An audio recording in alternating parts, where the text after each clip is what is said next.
Are algorithms really useful in the news recommendation system? Algorithms are aimed at optimizing everything. They can save lives, make things easier, automate many sectors. Still, the scholars and the experts worry that they can put too much control in the hands of corporation and the government sectors.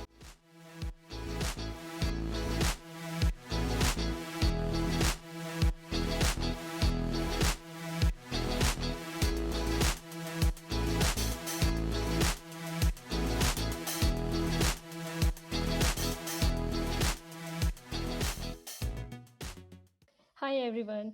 I'm very excited to share my research with my wonderful audience today. The topic of my presentation today is diversity aware design for the news media beyond the opaque algorithms.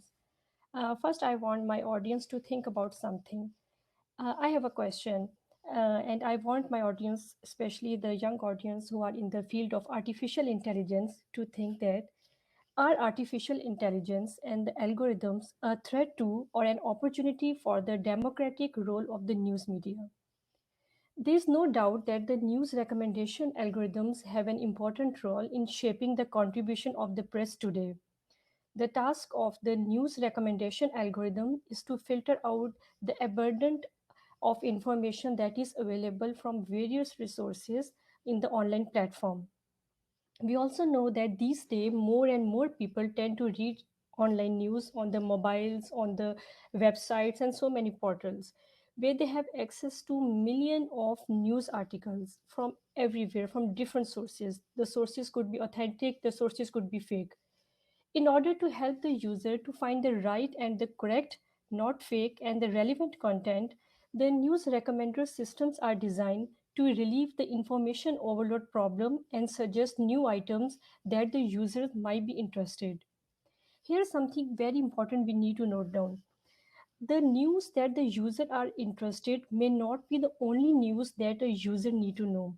By that I mean a user need to know all the important and the latest news that at whatever is happening around him. For example, if there is a news regarding the COVID-19 deaths, being a newsreader myself, I feel sorrowful to read such news. But it doesn't mean that I skip this news. It is important for me as a citizen of the country and this city that I should be equipped with all the latest news and scenarios related to the COVID-19. The same applies to other type of news. The algorithms are designed to give us this kind of information. However, the problem is that these algorithms are being manipulated by the different sectors. Could be financial sectors, some government sectors, or it could be any sectors that want to manipulate the users. The scholars and the theorists warn us about the negative impact of those algorithms for the news media. The first important thing that the scholars tell us that when we read too much news online, we are often trapped in something that is called the filter bubbles. Now, the question is that what is a filter bubble? A filter bubble is a situation in which the internet user is getting all the news, information, opinions that conform to or reinforce his own beliefs. Means he is getting only one type of news. For example, if I am in the election season, I am, for example, in the online news portal during the election season, I am reading about the like one party, any political party. So what the algorithm will do, it will trap me in a filter bubble and start recommending me the same type of news reflecting the opinions of one political party only. This is not a good thing, and this is actually happening. And the problem is that many people who are using these online portals for the news, for getting the news, for reading the news, they are not aware of this thing, that how they are being trapped in a certain filter bubble. I have also seen, I mean, everybody know that there's so many channels, for example, CNN, BBC, Fox News, New York Times, Washington Times, and even related to our own communities. There are so many channels that give us the news. And maybe many of us are unaware of the situation that some of them are directly or indirectly trapping us within the filter bubbles, that they are only giving us the news that reflecting the one side of the opinions. Could it be the political news or related to some other agenda, could be sports, entertainment, etc. The scholars also warn us about the echo chambers. An echo chamber is also like a filter bubble, but an echo chamber is something that a person has trapped himself within a chamber in which he only want to get the news or information or the opinions that reflect only his viewpoints. For example, if I have a certain religious viewpoint, so I only want to read the news that favor this particular religious viewpoint. So this is basically an echo chamber, and echo chambers are also being created by the logic of the algorithms that are being used in the online news portals. So, by default, these algorithms are designed to provide information that highly match with the personal choices of the user, which is a good thing. I feel good when I open my tablet or mobile in the morning and I get all the news that I want to read. However, in an attempt to provide so much personalized news to the readers, there are often hidden agendas or motives that we are unaware of. For example, I just explained this a few minutes before. During the election season, a reader who reads and rereads about the Republican viewpoint from any of the news online news websites, the next time when this particular person comes and join the news portal, so what will the algorithm do? The algorithm, which are obviously designed using different artificial machine learning techniques, so the algorithm will start recommending the same type of that I should say the pro Republican news to the person. There is no harm in being a Republican or Democrat, but the issue is that the algorithm is actually trapping the person within a filter bubble in which the person is only getting the information from one viewpoint. I have also the psychologist and the social scientist and the theorists in the social media, in journalism, they are also concerned about the thing that this filter bubble traps the user to the extent that the person refuses to listen to the opposing viewpoints. And that's why we see that in the social media sometime when there are certain web pages, certain pages, and we talk about some opposing viewpoints, especially in the scenario of the political news, the other sometimes we have to listen the abusive language of the others only because we have a different viewpoints. So the reason is that those users were already being trapped into filter bubbles and they do not know that what is happening. And the main cause of this kind of mindsets are created by the logic of the algorithms that are developed by using different machine learning techniques. This also happened in the election season 2020, that the social media platforms such as the Facebook and Twitters, they were manipulated by the third party recommender algorithms. And what actually happened? The users using different Facebook and Twitter pages, they were manipulated to favor only one political party. The user don't know that what is happening, but actually that happened. And this is the reason that some political leaders blame the elections that for being a fake or manipulated, and these are the reasons, and they do exist. So the social scientists and the computer scientists and all the journalists and the people on the scholars in the news media, they say that the nature of the news recommender algorithm is like a black box. The black box mean the user do not know what is happening in the algorithms. What is the purpose of this algorithm? The internal functionality of the algorithms is not transparent to the users. In simple words, I would like to say that these news recommendation algorithms are opaque. They are designed and manipulated for the purpose that have motive other than the simple news recommendations.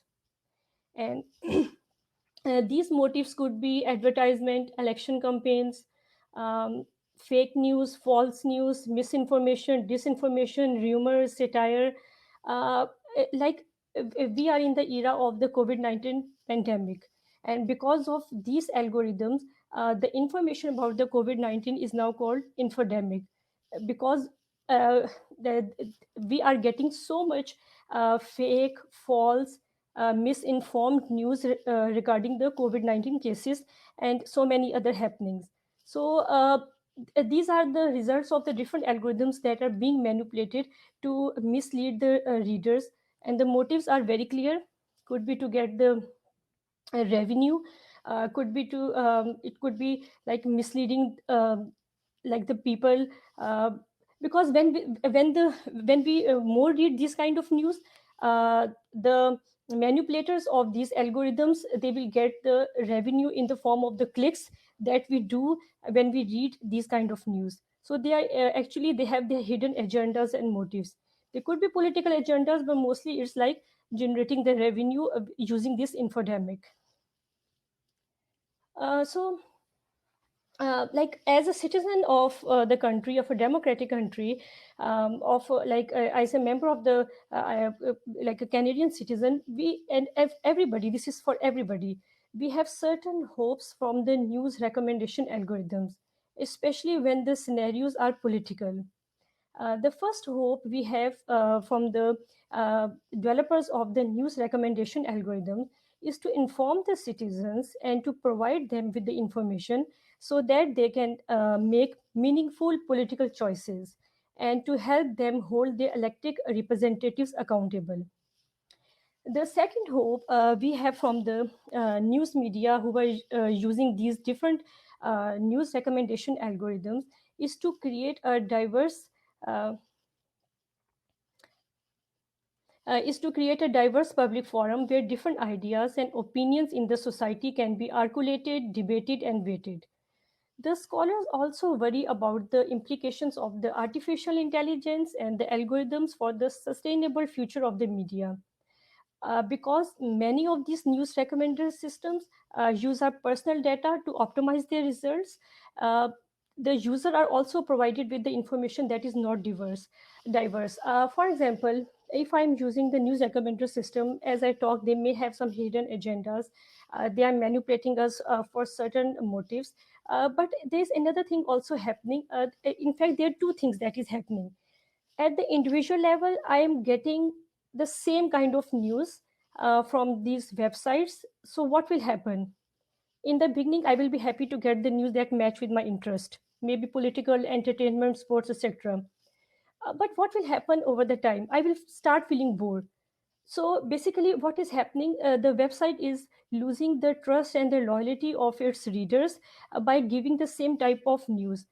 It's a human nature that we want to get diverse news.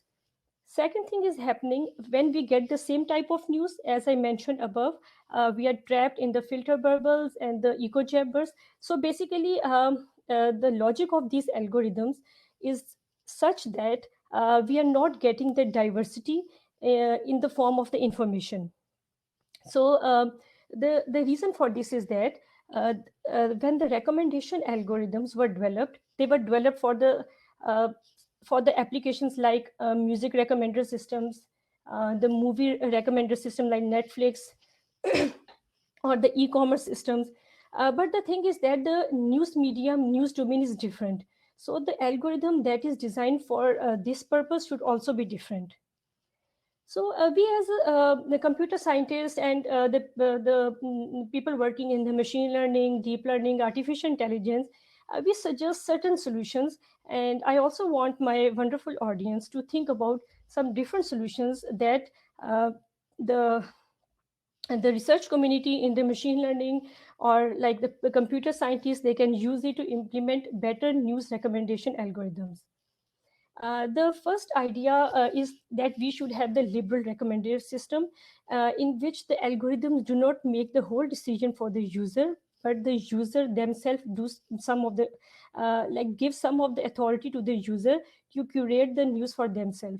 By that I means the recommendation system is not responsible entirely to give you or feed you the information, but you can also specify your choices through different topics, genres, or maybe talks, etc. And the other solution we have is in the form of the participatory diverse recommendation algorithms. So the participatory diverse recommendation ask should be those kind of recommender system that let the active participation of the citizens, and it provide a central platform for the political viewpoints. So the basically it focus more on the societal interest rather than the individual interest. Then there are also the deliberate recommendation algorithms. So under the deliberate perspective, it is thus not simply enough to inform the people, but the media should provide a platform for everyone with strong arguments and directs the attention to those who contribute to the further discussion. So basically the point is that the minority voices should be given some weight in those kind of algorithms. This can be good for the political type of news, and also the people with the strong opinions and who have the authorities, and who have strong races maybe. So not only they should be given the chance, but also the voices, the minority, or the voices uh, that are not given much chances, so they should also be welcome to contribute to different talks and to present themselves. And finally, we have the critical recommenders. So, in the critical recommenders, basically, the recommendation algorithm should nudge the people to encounter and acknowledge different viewpoints. So, basically, it pushes the readers of established opinions out of the comfort zone and engage the people with demoted voices in the society to to share their viewpoints. So like in short, if you are maybe that's too quick that I have covered these different type of recommendation algorithm, but the bottom line is that all of these recommendation algorithms should be such that the user input should be taken more, and the logic of the algorithm should not be given entirely at the hands of the algorithms. The reason is that the algorithms can be manipulated by the different sectors, and we don't want this. We want, as a user of this recommender system, that our choices should be given more privileges, and also the choices of the society with more voices. So, to conclude, the news recommender systems in themselves are neither good nor bad. It is the way the media use the technology to create threats or opportunities. We must focus on the societal interest in the well informed, active, and open minded citizens. But at the same time, we must not forget our individual interest, such as privacy, autonomy, and accuracy. So, the news and the data can be used for good. Uh, that is, they can be used to offer the user for better information and even educating the citizens.